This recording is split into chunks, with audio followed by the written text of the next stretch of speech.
Nah, ini Anda mesti ngerti, ya. Jadi ketika dikatakan Yesus Allah, itu dia bukan Allah Allah Bapa itu bukan, ya. Kai theos and hologos itu artinya and the word was divine. Dan firman itu ilahi. Firman itu Allah, itu artinya jenis makhluknya Allah, Elohim. Roh dia. Hakikatnya dia itu roh aslinya.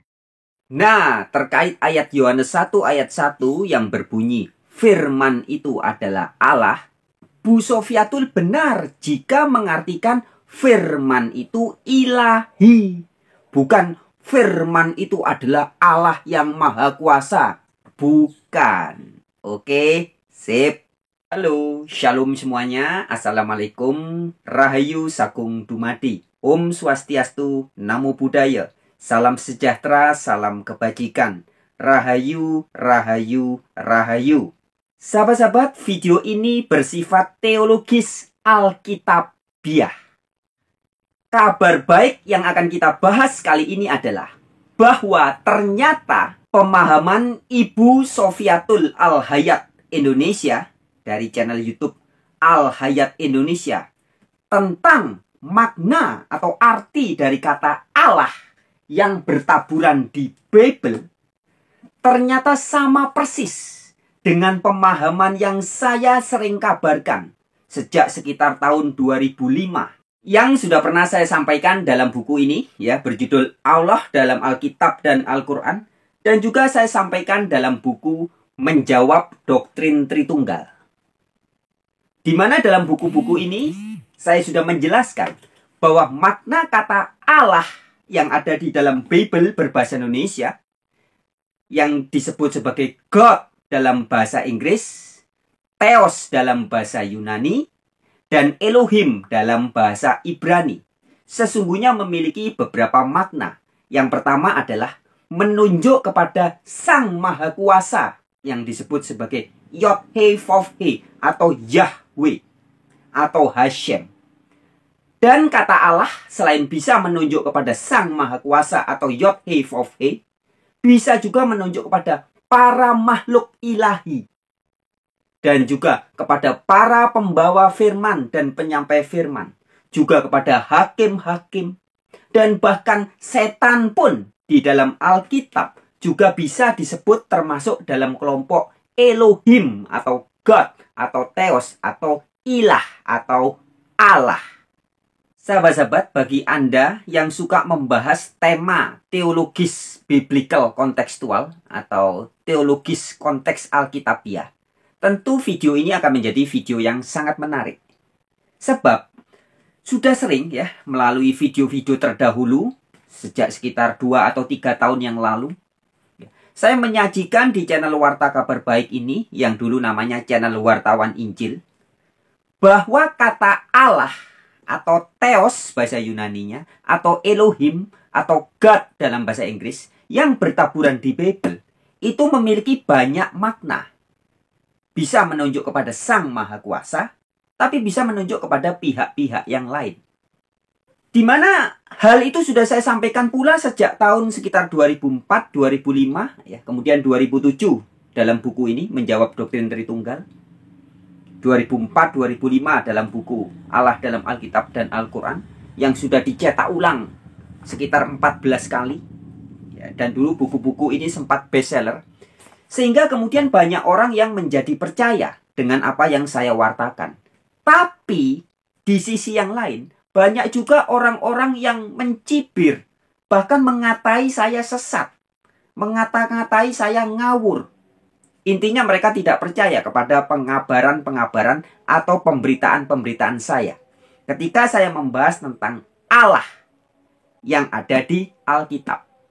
Nah, tapi menariknya, ternyata menurut pengakuannya Ibu Sofiatul ya, dari channel Al-Hayat Indonesia, menurut penelitian dan pembelajarannya dia yang terbaru, ya, sekitar tanggal 15 Mei kemarin ya, sekitar 1 hari yang lalu, Ibu Sofiatul Al-Hayat Indonesia membuat video live. Ya. Nah, di dalam videonya itu, dia menceritakan bahwa menurut pemahamannya yang terbaru, ternyata dia memahami satu hal yang sama persis dengan yang saya pahami. kawan-kawan. Yaitu terkait tentang kata Allah atau makna dari kata Theos atau Elohim atau God atau ilah atau Allah yang bertaburan di Alkitab. Nah, jadi teman-teman, saya tadi mendapat video itu cuplikannya dari TikTok ya. Kemudian saya cari video aslinya, ternyata ditampilkan dalam video live tanggal 15 Mei 2023 di channel YouTube Al Hayat Indonesia. Nah, demikian thumbnail videonya. Dan setelah saya menyimak video itu teman-teman, saya cukup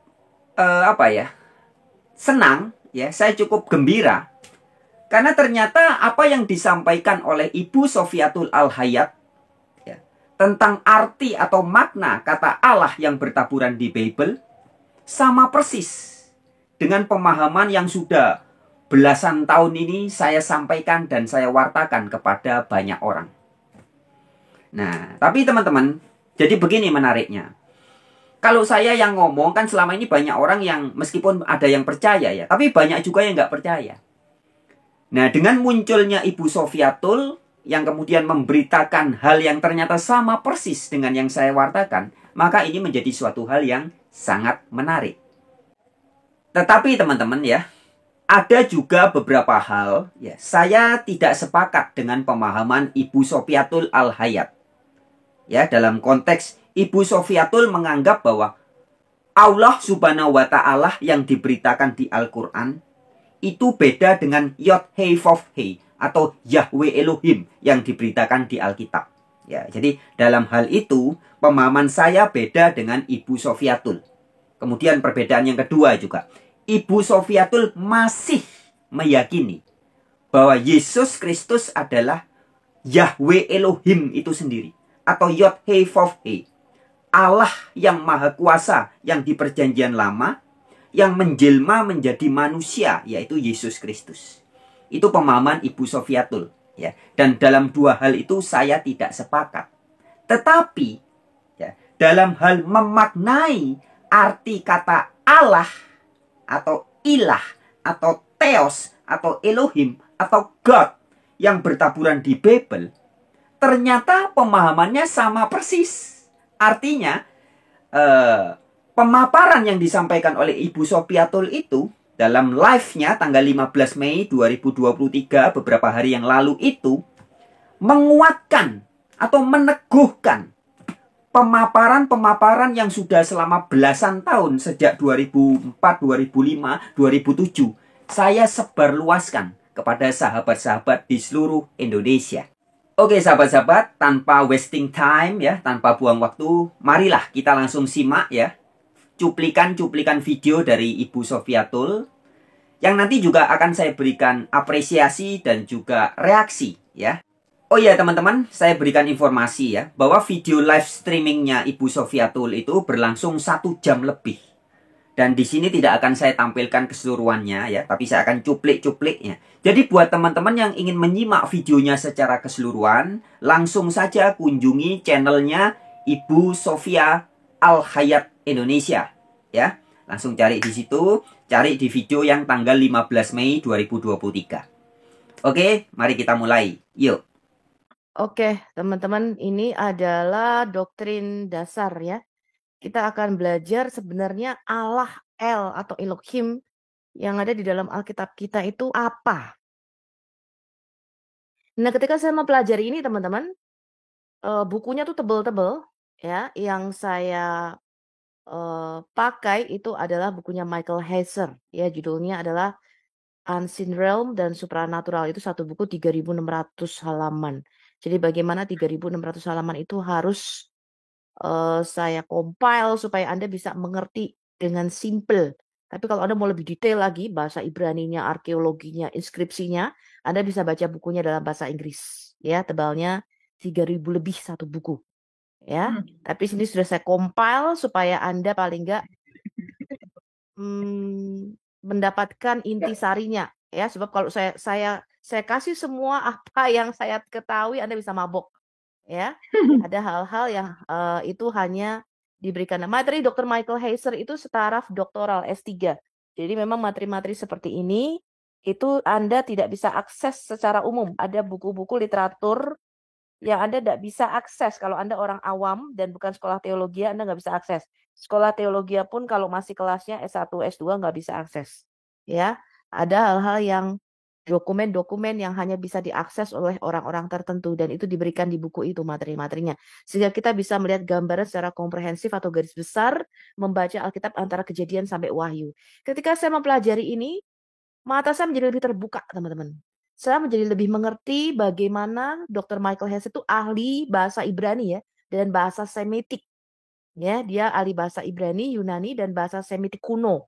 Jadi ahli bahasa ancient Near East ya, bahasa Timur Dekat Purba.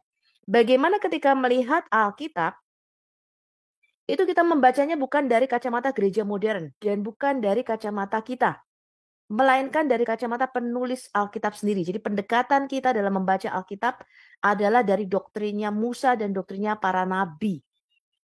Ya, pada zaman mereka kemarin kita sudah belajar ya bahwa pada zaman mereka bahasa budaya itu sangat berpengaruh sekali, yaitu Semitik kuno ya atau yang kita sebut dengan Timur Dekat Purba. Nah, ketika saya mengerti hal ini, saya mempelajari lagi, saya baru bisa terbuka, saya baru bisa baca Kejadian sampai Wahyu itu dengan lebih komprehensif. Saya jadi bisa melihat, oh ini benang merahnya. Oh ini Tuhan Yesus ngomong tuh seperti ini. Ya, karena Tuhan Yesus ngomong tuh bukan sesuatu yang Tuhan Yesus memberikan satu kunci kerajaan surga bagi kita untuk kita membukakan perjanjian lama. Sehingga Anda bisa membaca perjanjian lama dengan lebih komprehensif. Ya. Nah, materi kali ini sangat penting sekali. TFAF itu cuma Bapak. Nanti Anda bingung, itu saya sudah mempelajari itu. Yesus adalah Bapa yang turun menjadi manusia. Dia kembali lagi menjadi Bapa, menjadi melungsungi. Ya. Dan itu tidak benar. Nah, dalam hal itu Ibu Sofiatul menekankan ya bahwa Yesus bukan Bapa. Ya, atau dengan kata lain Ibu Sofiatul tidak sepakat dengan pemahaman Wanes ya. Orang-orang Wanes yang mengatakan bahwa jadi Yesus ya Bapa itu sendiri. Ya. Dalam hal ini Ibu Sofiatul tidak sepakat. Oke, kita lanjut. Nah, ketika saya belajar Alkitab dengan lebih detail, saya reread the Bible. Saya baca Alkitab ulang dari Kejadian. Ya. Kalau dulu kita hanya bacanya, oh udah pokoknya baca aja, yang penting baca gitu kan. Amsal habisin 31 pasal, Mazmur habisin 151 pasal, ya. Jadi kita hanya baca begitu aja, ya. Tetapi ketika saya belajar ini, memutuskan untuk mengerti firman Tuhan, maka saya membaca Alkitab ulang. Ternyata ketika saya baca Alkitab ulang, saya nggak tahu apa-apa. Ternyata semua yang masuk di otak saya selama puluhan tahun saya menjadi Kristen itu nol. Ya, sama seperti yang Paulus katakan, apa yang saya ketahui saya anggap sampah. Karena Pak, saya mulai dari nol, teman-teman. Saya kosongkan gelas saya dan saya mulai lagi. Ketika saya mau melakukan hal itu, maka Alkitab itu terbuka bagi kita. Ya, mata kita menjadi terbuka akan keajaiban-keajaiban firman Tuhan. Saya kosongin lagi tuh. Karena Pak, sudah terlalu banyak doktrin-doktrin selama saya menjadi Kristen itu yang masuk ke otak saya. Ketika saya membaca Alkitab nggak sesuai. Yang saya baca Alkitab antara apa yang dikasih di gereja sama apa yang saya baca di Alkitab itu kok nggak cocok. Ya, saya kasih Anda satu contoh. Kalau Anda mendengar kata Allah, apa yang terbersit dalam otak Anda? Pencipta. Batch 2 saya mau kasih pencipta kata Bu Yulia. Yang lain? Yang diajarin gereja tuh, kalau Anda ada khotbah hari Minggu tuh loh. Pendeta Anda Allah gitu. Apa yang begitu masuk kota Anda tuh apa? Sumber. Allah itu makhluk ilahi. Makhluk ilahi. Sumber ilahi. Iya, di sini kalau belajar di sini, kalau belum belajar di sini coba pasti bilang pencipta. Begitu mendengar kata Allah, pendeta-pendeta mengajarkan dia adalah pencipta yang maha kuasa. Iya apa enggak? Iya. Makanya sampai rebutan kata Allah. Bahkan beberapa gereja seperti alirannya Yakub Sulistyo dan Lukas Sutrisno, mereka nggak mau pakai kata Allah, betul? Pokoknya harus YOTFAV. Karena nggak tahu sejarah, teman-teman. Ya, jadi kita itu orang-orang yang tidak mengerti sejarah agak repot ya. Saya juga ngomong pendeta-pendeta harus belajar sejarah. Makanya di Al-Hayat kita memberikan materi yang sangat kompleks, sejarah dan arkeologi. Jadi pendekatan kita bukan dunia roh, ya. Ada yang mau mengajari tentang alam roh, alam jin, alam ini. Enggak, kita enggak ke situ Al-Hayat. Ya, Al-Hayat pendekatannya adalah sejarah, inskripsi, arkeologi. Dan pendekatan kita adalah Alkitab, the Bible as the way it is. Alkitab apa adanya. Ya, Alkitab nggak perlu kita bela, teman-teman. Alkitab bisa membela dirinya sendiri. Semakin saya mempelajari Alkitab, semakin amazing. Ya, makanya seorang apologet itu harus membaca, mau nggak mau, teman-teman. Ya, nah, siapa dan apa arti kata Allah itu yang di dalam Alkitab kita? Kalau kita baca bahasa Indonesia saja, kata ALLAH yang Anda baca di dalam Alkitab bahasa Indonesia, ini merupakan kata serapan dari bahasa Arab. Ya, kata Allah, kalau kita bandingkan dengan teologi Islam dan KPBI, mereka mengatakan ini proper name atau nama diri, sesembahan Tuhan Muslim. Itu konsep mereka, kita nggak bisa ganggu gugat, terserah. Ya, ya kamu percaya ada ontak terbang, ya, ada ontak turun dari surga, itu urusan lu, bukan derita gue, itu derita lu. Ya, kalau mereka percaya Allah ini proper name atau nama diri, sesembahan Tuhan Muslim, itu derita mereka, teman-teman. Tetapi sejarah membuktikan tidaklah demikian. Betul? Kita harus melihat dulu arti kata Allah ini. Hal ini berbeda dengan arti Allah di dalam Alkitab. Anda perlu tahu. Ya, makanya orang Kristen yang bodoh, yang menjadi Muslim, mualaf, karena mereka tidak tahu hal ini. Mereka pikir Allah yang kita sembah itu sama dengan sesembahnya Muslim. Ini keliru, teman-teman. Ya, mereka pikir engkaulah satu-satunya Allah yang benar. Mereka percaya, berarti engkau satu-satunya Allah yang benar loh. Allah di Alkitab kita itu tidak sama dengan Allah di dalam Islam, teman-teman. Ya, oke. Sekarang kita mau belajar Alkitab dulu. Kita mulai dari Perjanjian Lama. Yang diterjemahkan LAI sebagai Aleph, LLAH, Allah. Ya, itu bahasa asli Alkitab kita adalah El dan Elohim. Jadi Alkitab itu menggunakan istilah, kalau Anda baca Perjanjian Lama, El, Eloah, dan Elohim. Bentuk El atau Eloah ini bentuk singular, bentuk kata tunggal. Artinya satu orang Allah. Elohim itu minimal 3 atau lebih. Ya, jadi El atau Eloah itu single, Elohim itu artinya 2 Allah. Elohim itu minimal 3 atau lebih, jamak. Ya. Nah, kata El atau Eloah dan Elohim inilah yang digunakan di dalam Alkitab kita. Elohim tidak pernah digunakan. 2 orang Allah itu nggak pernah digunakan di dalam Alkitab kita. Saya cuma mau Anda tahu ini. Ya, yang digunakan adalah bentuk singlenya dan bentuk plural jamak Elohim. Itu artinya Allah, banyak Allah. Ya. Dan Allah Elohim, baik El, Eloah bentuk single maupun bentuk plural, ini digunakan untuk merujuk kepada sesembahan Israel, Allah kita. Kadang dia dirujuk dalam bentuk single, El atau Eloah di dalam Alkitab kita. Ya, contohnya El Shaddai. Ya. Kemudian lebih banyak lagi dia dirujuk dalam bentuk Elohim. Mengapa Elohim? Karena di dalam mindsetnya orang Yahudi, Allah itu roh, ruah. Ruah itu artinya tuh dia tidak bisa dihitung, teman-teman. Ngerti ya mas saya? Contoh Samayim, langit. Baik langit pertama, langit kedua, langit ketiga, semuanya dirujuk dengan kata samayim, artinya langit-langit. Bentuknya jamak. Itu artinya sesuatu yang kamu tidak bisa hitung. Ngerti ya? Ngerti nggak? Panim, wajah. Mereka menggunakan bentuk jamak. Panim itu artinya wajah-wajah. Banyak wajah. Bukan berarti wajah kita tuh banyak. Tetapi arti panim itu sesuatu yang satu kesatuan yang kamu tidak bisa, kamu beda-beda, kamu nggak bisa hitung. Contoh mayim. Ya, lautan. Kata lautan mayim itu bentuknya jamak. Kenapa lautan itu bentuk jamak? Karena nggak bisa kamu hitung. Ngerti ya maksudnya? Iya, Bu. Nah, itulah kenapa digunakan Elohim. Karena mereka percaya Allah itu adalah Ensof, satu yang tidak terhingga atau satu yang tidak terhitung. Ini Anda mesti tahu dulu.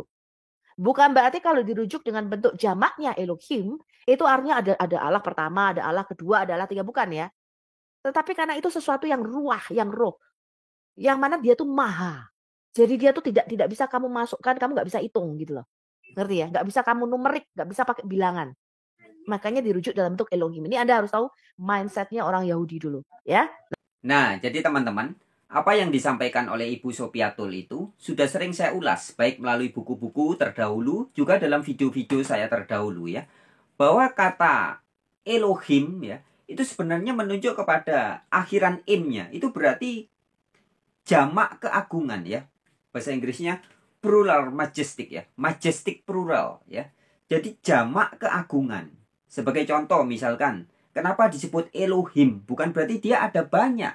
Bukan. Ya. Tetapi dia satu, tetapi sangat mulia. Nah, pembandingnya seperti juga akhiran im dalam kata panim. Ya. Panim, bahasa Ibrani itu wajah. Dalam diri satu manusia, hanya ada satu wajah. Tapi karena wajah ini agung dan mulia, maka tidak disebutnya pan, tapi panim. Nah, begitupun dengan air atau laut ya, disebut sebagai mayim. Air di seluruh dunia ya hanya satu, tapi dia mulia, dia agung.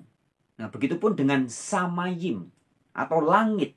Langit itu mulia, agung, maka disebutnya samayim, ada akhiran im. Tunggal, tetapi majestic plural. Ya, jadi jamak keagungan. Kira-kira begitu. Oke, kita lanjut. Kemudian dari mana kata El atau Elohan? Kata bahasa Aram untuk dewa, untuk sesuatu yang ilahi, yang divine, itu adalah Elaha dalam bahasa Aramaik dan Alaha dalam bahasa Syria. Akar katanya adalah bahasa proto-Semitik yang sama dengan Il. Jadi orang timur dekat sana, bukan cuma orang Yahudi, itu juga menyebut Allahnya El. Jadi bangsa Kanaan itu menyembah dewa yang mereka sebut dengan El, yang artinya dewa tertinggi, El. Sama teman-teman, namanya El.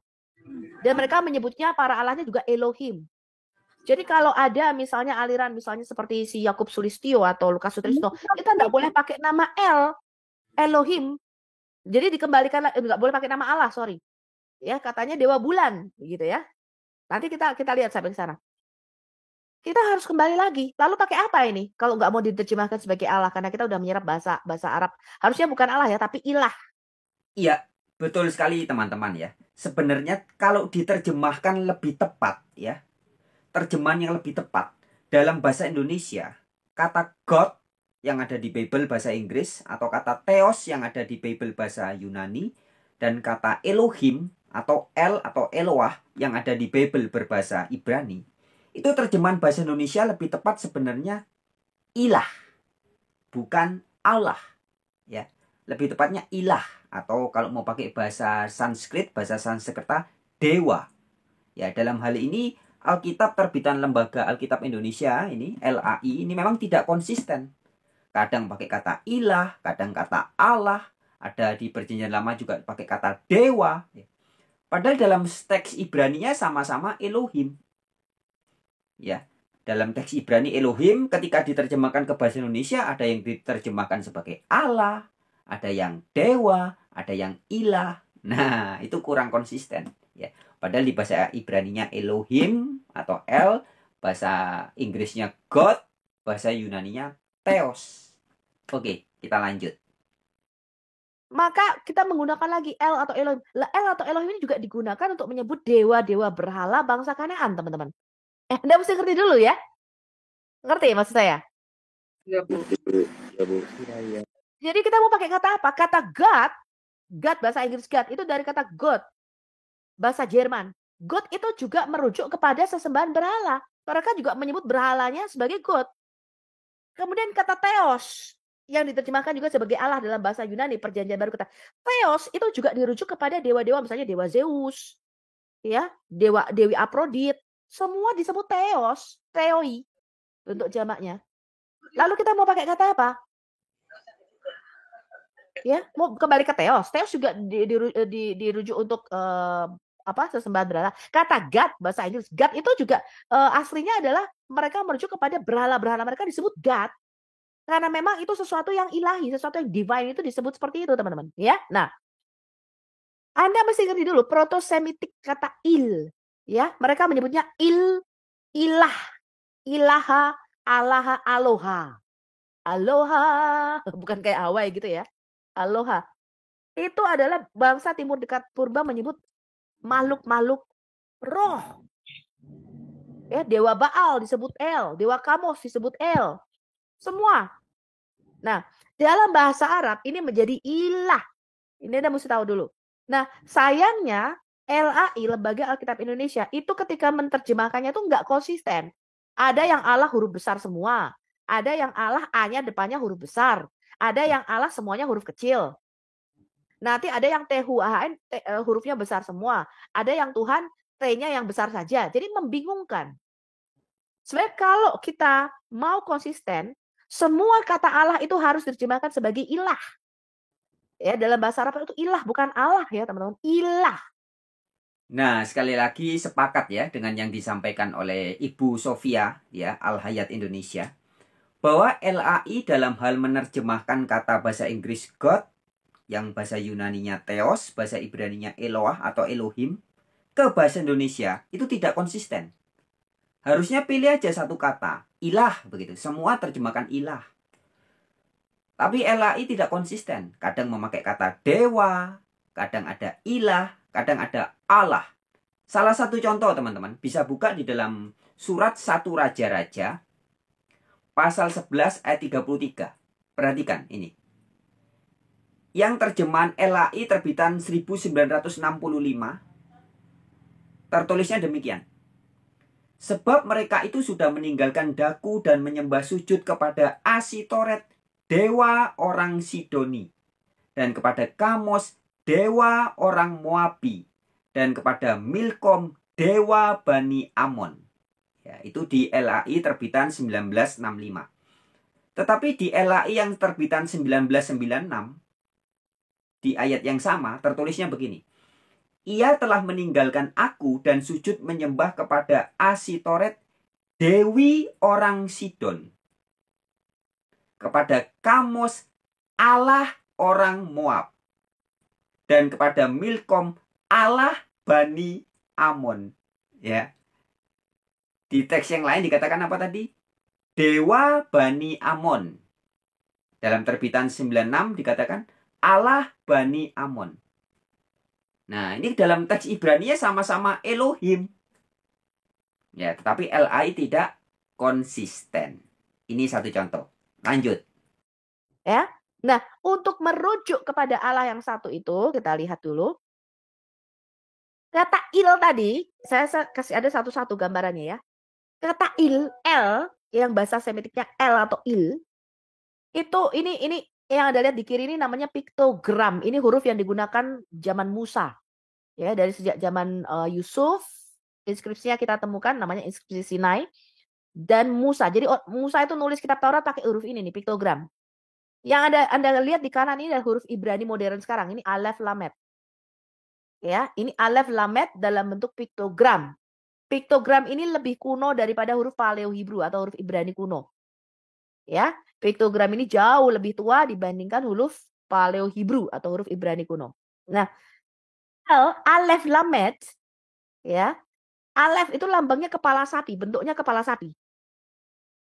Alef itu artinya the strong one, the mighty one, ya, yang kuat, the bull god.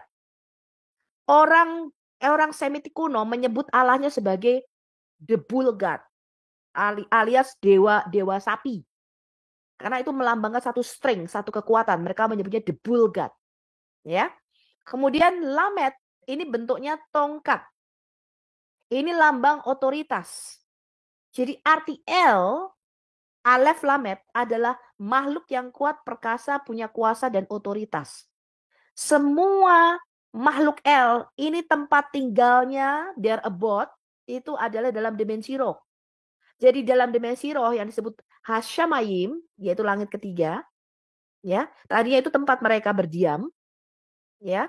Mereka berdiam di sana, itu semua makhluk-makhluk yang nggak punya tubuh jasmani, teman-teman, nggak punya tubuh seperti kita, itu tempat tinggalnya dibedakan sama Allah. Allah tuh membuat satu batasan. Makhluk jasmani yang bernama Adam itu tempat tinggalnya di Arets, di bumi. Kemudian makhluk roh ya, yang punya tubuh sorgawi, punya tubuh roh, ya, itu tempat tinggalnya di dalam dimensi roh. Itu sudah ketetapan Tuhan. Kita tidak bisa istilahnya trespass, apa itu bahasa Indonesia itu? Apa tuh trespass tuh melawan atau Melampaui ya. melampaui batas itu karena Tuhan sudah menetapkan. Nah, ini Anda mesti tahu dulu. Nah, jadi arti kata Allah yang kita serap di dalam bahasa Indonesia, Allah itu bukan berarti sang pencipta. Bukan berarti maha kuasa. Arti kata Allah itu hanya makhluk roh. Jadi ketika dikatakan Yesus Tuhan dan Allah kami, Allah itu merujuk kepada hakikatnya sebagai makhluk roh. Yesus itu tadinya roh, tinggalnya di dimensi roh. Makanya dikatakan aku turun dari atas. Ngerti ya? Tidak semerta-merta langsung merujuk kepada pencipta artinya. Ya, Allah itu artinya adalah originnya, asal muasalnya yang bukan dari dimensi kita. Dan dia makhluk roh. Ya, dia punya otoritas di dalam dimensi roh. Ini Anda mesti tahu dulu. Ya, ini Aleph yang saya lingkari, ini Lamed. Ya. Nah, ini arti kata El atau Elohim. Nah, di dalam Alkitab kita semua malaikat, semua setan-setan, semua yang nggak punya tubuh jasmani itu disebut para Elohim, para Allah. Ya, nanti kita lihat ayat-ayatnya. Ini arti katanya El, the mighty, the strength, the power. Ya. Jadi El itu artinya kategori makhluk roh. Hakikatnya. Kalau selama ini banyak pendeta yang mengajari Anda El adalah gelar, itu nggak pas. Ya, saya nggak berani ngomong salah. Nanti saya bisa digepui sama orang-orang STT. El itu bukan gelar, teman-teman. Yang gelar itu Rob, Kyrios, Tuhan. Tuhan itu gelar. Ya, Kyrios yang diterjemahkan sebagai Tuhan di dalam Alkitab itu gelar. Kristos, Mesias itu gelar. Ngerti ya? Jadi ada gelar, ada nama, ada hakikat. Ini Anda mesti bisa bedakan. Yesus itu nama. Itu nama manusianya. Kristus itu gelar.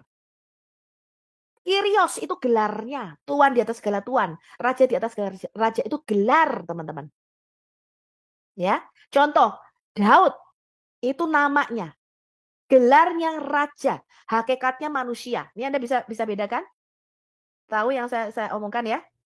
Nah, El atau Allah itu bukan gelar.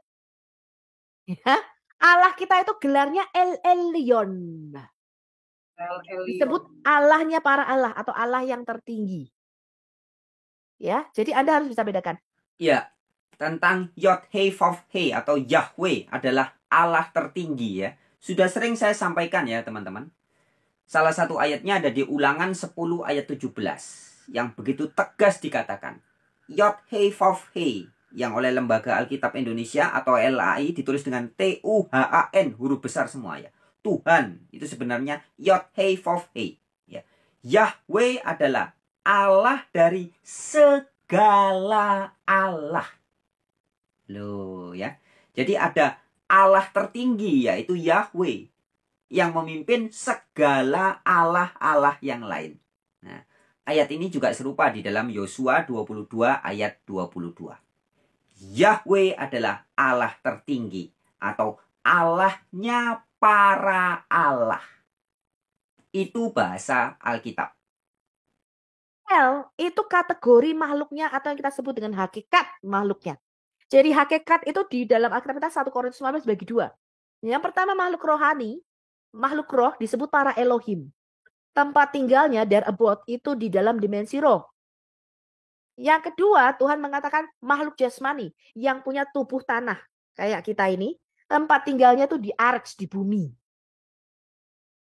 Ya. Nah, jadi Anda harus bisa bedakan. Ya, saya kasih contoh. Yesua itu namanya, gelarnya Kristus. Dia punya dua hakikat, ilahi dan insani. Daud contohnya. Daud itu nama manusia. Daud itu nama, gelarnya raja, hakikatnya seorang manusia. Ya, Anda ngerti ini? Ya. Jadi siapa saja sekarang kita lihat di dalam Alkitab kita yang termasuk makhluk ilahi. Hakikatnya tuh roh. ya, yang disebut para para Elohim atau para Allah. This might be surprise you ya. Mungkin Anda bisa terjengkang dari kursi. Salah satu yang hakikatnya Elohim atau Allah itu adalah Tuhannya Allah Israel yang dirujuk dengan nama Yod-Heh-Vav-Veh. Kira-kira 6.830 something, hampir 7.000 kali di dalam Alkitab kita. Itu kategorinya Allah, kategorinya makhluk roh. Ya. Kemudian para malaikat yang di dalam Alkitab kita disebut Bene Ha-Elohim, anak-anak Allah, Serafim, Ofanim, Kerubim. Ya. Nanti kalau kita lihat kemudian powers and authorities di dalam kerajaan sorga itu dia punya penghulu-penghulu, pemerintah-pemerintah, penguasa-penguasa. Itu disebut anak-anak Allah. Mereka disebut para Elohim. Jenisnya itu para Allah. Jenisnya makhluk roh. Duh, ini kenapa bisa jalan sendiri? Kemudian roh-roh teritorial yang menjadi roh-roh teritorial yang disembah oleh bangsa-bangsa. Ini adalah anak-anak Allah yang jatuh. Ya.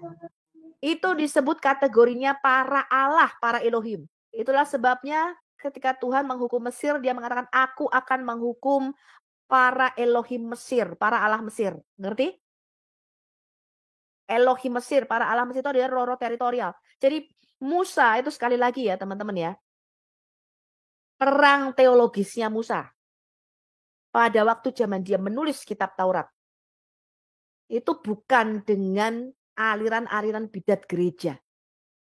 Dia tidak menulis untuk aliran oneness sehingga dia menulis tentang Trinitas. Musa tidak menulis tentang Trinitas di dalam Alkitab kita. Dia tidak, perang teologisnya tidak dengan saksi Yehova. Perang teologisnya Musa tidak, pada zaman Musa tidak ada Katolik, tidak ada Ortodok, tidak ada GBDI, tidak ada zaman gereja-gereja itu, dia belum ada. Perang teologisnya Musa, ya apalagi Islam nggak ada. Perang teologisnya Musa itu adalah dengan panteisme. Jadi bangsa-bangsa lain dan juga Musa serta para nabi itu percaya ada yang namanya a lesser divine being, ilah-ilah yang lebih rendah. Tetapi bangsa-bangsa lain itu mereka menyembah juga ilah-ilah yang lebih rendah ini. Yang kita sebut sebagai roh-roh teritorial. Tetapi Musa mengembalikan penyembahan itu kepada satu Allah yang tertinggi yang disembah Abraham, namanya El Elyon gelarnya. Ya. Nanti kita lihat di Kejadian 14, ya. Siapa yang disembah bangsa Israel. Kemudian setan-setan itu disebut para Allah, para Elohim. Ulangan 32 ayat 17. Roh orang mati yang nggak punya tubuh jasad, ini disebut Allah, disebut Elohim di dalam Alkitab kita, 1 Samuel 28 ayat 13. Ya. Kemudian malaikat-malaikat di dalam dimensi roh, ya, malaikat dan malak Yod-Heh-Vav-Veh itu disebut Elohim, disebut para Allah di dalam Alkitab kita. Hakim-hakim itu disebut Elohim, ini manusia, ya. Tetapi kenapa hakim-hakim disebut Elohim, disebut Allah? Karena fungsi salah satu daripada sidang ilahi, daripada anak-anak Allah yang ada di dalam dimensi roh adalah menghakimi di Mazmur 82. Jadi mereka itu fungsinya to pass judgment. Ya, untuk memberikan satu keputusan penghakiman. Ya, itu tugasnya para Allah, para Elohim. Ya. Nah, kita lihat. Jadi Allah itu bukan gelar. Ya, gelar itu Kristus, Tuhan itu gelar. Ya. Allah itu hakikat atau jenis makhluknya, esensi atau genomnya, DNA-nya atau jenis spesiesnya. Makanya dikatakan di dalam Yohanes 1 ayat 14 dan Yohanes 1 ayat 18, Yesus itu monogenes parapatros atau monogenes huios, artinya satu jenis dengan Bapa. Jenisnya apa? Divine being, makhluk ilahi. Nah, ini Anda mesti ngerti. Ya. Jadi ketika dikatakan Yesus Allah, itu dia bukan Allah Bapa, itu bukan. Ya. Kai theos and hologos itu artinya and the word was divine. Dan firman itu ilahi. Firman itu Allah, itu artinya jenis makhluknya Allah, Elohim. Roh dia. Hakikatnya dia itu roh aslinya. Ya. Nah, terkait ayat Yohanes 1 ayat 1 yang berbunyi firman itu adalah Allah, Bu Sofiatul benar jika mengartikan firman itu ilahi. Bukan firman itu adalah Allah yang maha kuasa? Bukan. Oke, sip. Nah, semua makhluk roh itu di dalam Alkitab kita semua, mau setan-setan, mau malaikat, karena mereka itu nggak punya tubuh jasmani, disebut El atau Elohim, disebut para Allah di dalam Alkitab kita. Disebut makhluk roh, divine being. Nah, lalu siapakah El atau Elohim, Allah kita? Jadi Allah, ya Eloah itu bentuk singularnya, bentuk tunggalnya. Elohim itu bentuk jamaknya. Itu artinya bukan pencipta alam semesta. El atau Elohim itu artinya makhluk roh yang kuat, yang mempunyai otoritas menghakimi dalam dimensi roh. Dan mereka tidak punya tubuh tanah. Itu arti kata El. Untuk Anda tahu arti suatu kata, terminologi, istilah, ya, istilah kata echad, istilah El atau Elohim, itu Anda harus melihat di mana saja dalam seluruh Alkitab kita kata itu dipakai. Ngerti ya? Di mana saja kata itu dipakai, El atau Elohim itu dipakai di mana saja. Anda bedah satu-satu, maka Anda akan tahu pemikiran mereka. Oh, ternyata El atau Elohim itu ini loh artinya. Ya. Nah, kalau kata itu cuma sekali saja, artinya hapax legomenon atau hapax legomena, cuma ada sekali di dalam Alkitab kita, maka kita memerlukan bantuan inskripsi luar di luar Alkitab. Ya, contohnya inskripsi Sumeria, ya, atau inskripsi macam-macam, Mesir misalnya, untuk tahu kata ini sebenarnya artinya apa, gitu, ya. Dan kita menemukan banyak sekali bukti-bukti arkeologi yang mendukung Alkitab kita, sehingga kita bisa ngerti dengan tepat istilah yang digunakan di dalam Alkitab kita, ya. Nah, contoh saya kasih Anda, kenapa El atau Allah ini tidak berarti pencipta? Kalau Allah ini berarti pencipta, maka Anda tidak bisa menjelaskan Keluaran 4 ayat 16 dan Keluaran 7 ayat 1. Coba dibaca di layar. Keluaran 4 ayat 16, kata Yotefave kepada Musa, ia harus berbicara bagimu kepada bangsa itu, dengan demikian ia akan menjadi penyambung lidahmu, dan engkau akan menjadi seperti Allah baginya. Dan bawalah tongkat ini di tanganmu, yang harus kau pakai untuk membuat tanda-tanda mujizat. Keluaran 7 ayat 1. Keluaran 7:1, berfirmanlah Tuhan kepada Musa, lihat, aku mengangkat engkau sebagai Allah bagi Firaun, dan Harun abangmu akan menjadi nabi. Nah, ini berfirmanlah Yotefave, ya, THUN besar ini saya lupa ininya ya, itu terjemahan transliterasi dari Yotefave. Jadi di sini Yotefave berkata kepada Musa, aku mengangkat engkau sebagai Allah bagi Firaun, dan Harun abangmu sebagai nabimu. Kalau kata Allah ini berarti maha kuasa atau pencipta, maka Musa ini sudah menjadi sama seperti Allah. Seperti Bapak maksudnya, pencipta. Enggak ya, Musa nggak bisa bikin apa-apa. Ya. Allah itu artinya dia diberikan otoritas di dalam dimensi roh untuk menghakimi.